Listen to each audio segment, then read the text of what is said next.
આપકી અદાલતમાં cricket star Wasim Akram પર આરોપ છે કે તે દરેક વાતમાં પોતાની ટાંગ અડાવે છે.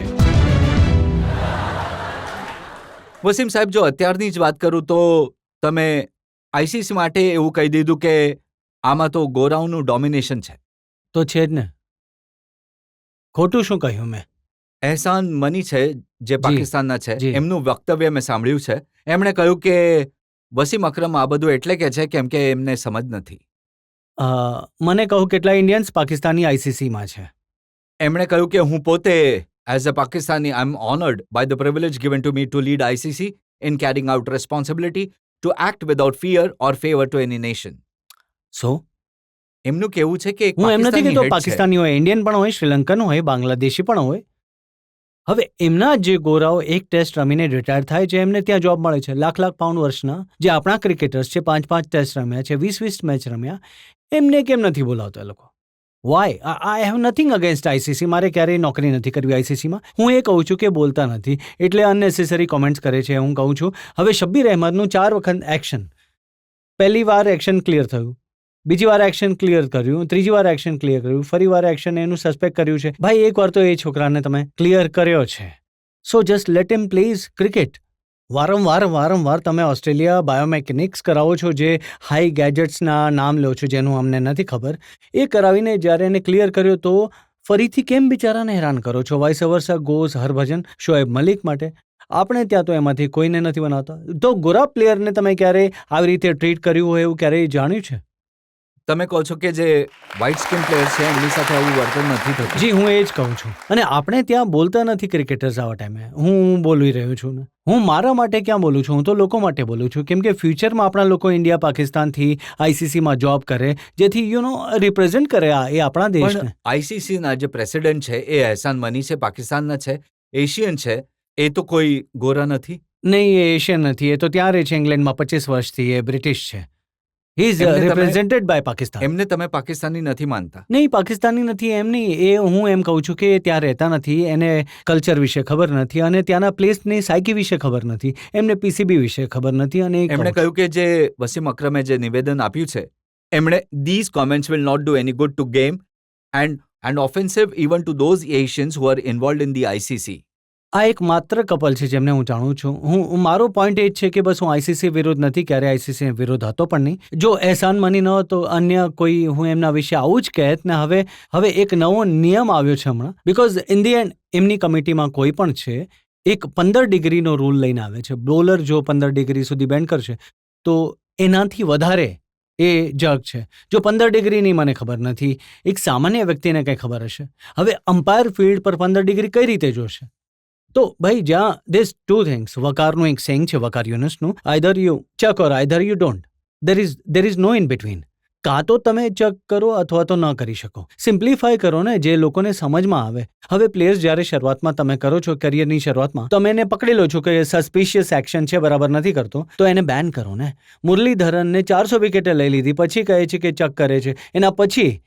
એના પછી જ્યારે લોકોએ એને હેરાન કરવાનું શરૂ કર્યું, અને પહેલા મુરલીધરન રમતો હતો, કોઈને કોઈ ફરક નહોતો પડતો. તમને લાગે છે કે જે સૌરવ ગાંગુલીને જે બેન કર્યો એ પણ વધારે પડતું હતું? એ મેં ઇન્સિડન્ટ જોયો નથી. ઘણું વધારે બેન કર્યું હતું. કદાચ 1-2 મેચ માટે કરી દે તો અમુક ફાઇન કરી દે, ઠીક છે. કદાચ એને બેન કર્યા હતા 6 મેચ માટે.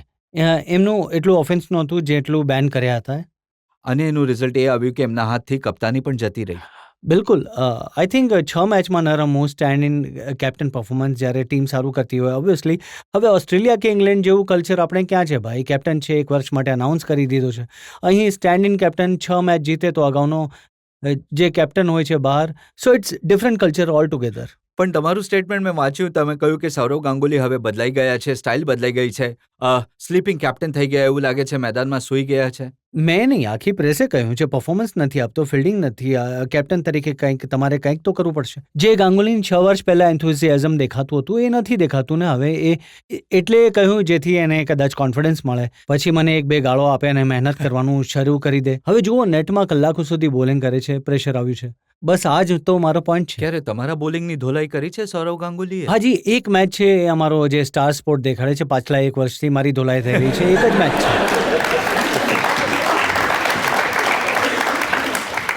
જો તમને પૂછવામાં આવે કે ઇન્ડિયન ટીમનો કેપ્ટન તમારે પસંદ કરવાનો છે તો હા. તમે કોને પસંદ કરશો? સચિન તેંડુલકરને, રાહુલ દ્રવિડને, સૌરવ ગાંગુલીને? મને લાગે છે સચિને 2 વખત પ્રયત્ન કર્યો, એની ગેમ સારી છે, મને લાગે છે એને પ્રેશર નથી જોતું રેકોર્ડ તોડવા છે. અને ગાંગુલીએ પણ આઈ થિંક સારી કેપ્ટનશિપ કરી છે ઘણી મેચોમાં. હાઈએસ્ટ ભારતનો શ્રેષ્ઠ કેપ્ટન છે અત્યાર સુધીનો, ભારતને મળ્યો છે. જ્યાં સુધી આપણે રાહુલ દ્રવિડની વાત કરીએ છીએ, એ રાહુલનો સમય સારો છે, સારો ખેલાડી છે. તમને લાગે છે કે ઇરફાન પઠાણ એક એવી વ્યક્તિ છે જે આગળ જઈને જેને આપણે વસીમ અકરમના બરાબરીનો ક્રિકેટર કહી શકીએ છીએ? હું આ બાબતે બિલકુલ ડિફર કરું છું. નોટ ઇરફાન પઠાણ કે આ ઘણું જલ્દી છે સરખામણી હું નહીં કરી શકું કપિલ દેવ સાથે કે કોઈ બીજા સાથે. એ માણસ પાસે ટેલેન્ટ છે, એનો ધ્યેય હોવો જોઈએ કે એણે ઇન્ડિયા તરફથી હજી 12 થી 15 વર્ષ રમવાનું. આપણે અહીંયા પ્રોબ્લેમ ઇન્ડિયામાં એ છે કે તમે એક ઇનિંગ પછી એને સીધો બ્રેડમેન સાથે સરખાવી દો છો. This is true. You know આમાં ઘણી સ્પોન્સરશિપ આવી જાય છે, છોકરો ગભરાઈ જાય છે કે હું તો સ્ટાર બની ગયો છું. એમના માટે સારું નથી આ. જો ઇરફાન પોતાની જાત સમજી લે કે 15 વર્ષ સુધી રમું છું, obviously he can rich. He is batting well now. Wicket પણ મળી રહી છે, વિકેટ હજી મળશે એને, બીજા 15 વર્ષ રમશે તો ખબર પડશે, 5 વર્ષ પછી ખબર પડશે ઇરફાન આઈધર કે મારાથી સારો બોલર કે કપિલને ટક્કર આપશે કે નહીં. It's too early to compare.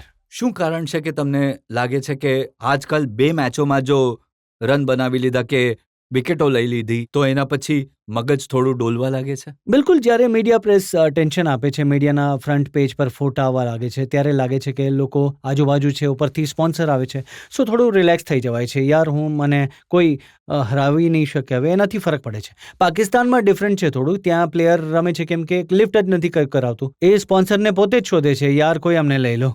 અહીંયા તો લાઈનો લાગેલી હોય છે. સો દેર ઇઝ ડિફરન્સ. જ્યારે કોઈ વસ્તુ તમને મળે છે હાર્ડ રીતે મહેનત કરીને તો વધારે કરો. આવો મત છે. અહીંયા ઇન્ડિયામાં એકદમ થોડો ગેપ આવી દો. કોઈ સારો છોકરો રમે તો 2 વર્ષ એને પછી સ્પોન્સર આપો ને. એ છોકરાઓ સારું રમે જેઓ લાંબા ગાળા સુધી દેશનું પ્રતિનિધિત્વ કરે. શું સલાહ આપશો તમે?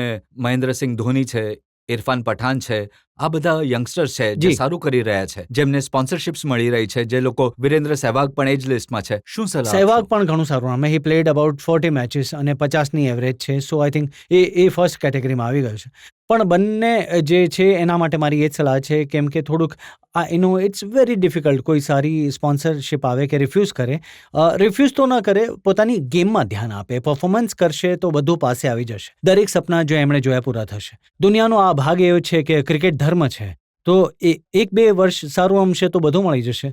ઉલટાનું એમને 10 ગણું વધારે મળી જશે. વસીમભાઈ, આ બધી કોન્ટ્રોવર્સી એલિગેશન જોયા પછી હું એક નાની વાત પૂછવા માંગુ છું, અને આ જો સવાલ સુનિલ ગાવસ્કર પણ જોઈ રહ્યા હોય તો આ જેટલા જૂના ક્રિકેટરે રેકોર્ડ બનાવ્યા પીસીબીની અંદર અને અમારા BCCIની અંદર, જો લોકો ક્રિકેટને કેની સ્પેલિંગ શરૂ કરે તો ક્રિકેટને હેન્ડલ કરે છે, તમે લોકો ચૂપચાપ બેસી રહેશો, બસ પ્રેસમાં કોમેન્ટ્સ, તો મને લાગે છે કે હિન્દુસ્તાન અને ભારત માટે આ ઉધારની જિંદગી રહેશે. આનાથી ક્રિકેટનો ઉદ્ધાર નહીં. I agree with you. બોલવું જોઈએ. ખોટું કોઈ ક્રિકેટ બોર્ડ કરતા હોય જોયું, મેં કોર્ટમાં બોલાવ્યા છે. હા, ટેકિંગ હું અનનેસેસરી બધા, જેમ કે ESPNમાં તમે સાથે જ છો બધા, તો તમે સાથે કેમ બધા મળીને કેમ બોલતા નથી? આઈ બિલીવ કે અમારા જેવો ટોપ પ્લેયર્સે કહેવું જોઈએ. પ્લેયર્સ જોડે ખરાબ થયું છે, પછી ક્રિકેટ બોર્ડે ભૂલ કરી છે, વી શુડ સ્પીક આઉટ. આનાથી ઘણો ફરક પડશે, લોકો પણ સમજશે શું થાય છે. પણ આ ત્યાં બોલતા નથી ને, જે હમણાં થોડી વાર પહેલાં મેં કહ્યું કે બધા ગભરાય છે કે પછી કોન્ટ્રોવર્સીમાં ક્યાંક અટવાઈ જશું, એ વાતથી કદાચ ડરે છે. પણ પોતાનો મત આપવો જોઈએ અને મત આપવું જરૂરી છે.